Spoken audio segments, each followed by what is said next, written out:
I want to talk about ego games, identity, and the roles that we play, because in essence, these are all the same game. And the problem is that the more we invest in these, the more we take them seriously, the greater the potential for suffering. Take anyone that has a huge investment in their identity, like a medical doctor. Next time you see your MD, just call them by their first name and see how they respond. It's a good chance they'll give you that look like you're not playing by the rules and I don't appreciate it. And I'm not here to say not to play these games. In fact, I'm just here to lay the groundwork and remind you of the rules. As Alan Watts said again, all of life is a game. And the first rule is that life isn't a game. As far as identity is concerned, we have an unprecedented amount of choice. In the same way that 50 years or so ago, we were limited in the clothes that we could buy, the cars that we could buy, the food that we could eat. Now there's an exponential explosion in choice. But the problem is that hasn't resulted in an increased sense of happiness. In fact, the exact opposite is true. And so when we come to the roles we could play and the identities we could take on, we ask the same question. Has this increased our happiness? And again, the answer is very likely no.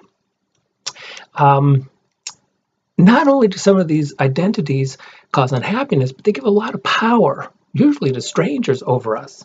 I just saw a video of a young person who said that every time someone uses the wrong gender pronoun, she feels like someone's taking a knife to her heart. Now that's a lot of power this person's giving to strangers over her well-being. But that's the nature of consciousness. In another video, you might recall, I talked about consciousness playing the game of always being what it isn't. And so it becomes these things like egos and identities. In fact, you can't even sit down at an innocent game like Monopoly without starting to identify with it. Think about it. You sit down and it's just a board and it's just this piece, but very soon you start playing the game and you start identifying, and as you go around go, you feel this rush like you got $200. And when you land on a boardwalk or park place and they have a hotel from someone else, you feel devastated. You feel like you've lost everything. And of course, that's silly because you've lost nothing. And I think that's why many ancient practices like yoga, it begins with a reminder of what you really are. So you start off and you say, I'm not my beliefs. I'm not my body. I'm not my thoughts. And in that way, you remind yourself of what you really are. And there's a chance then that maybe you'll get some good yoga out of it. So with all these identities to choose from, you might think, are some more safe than others?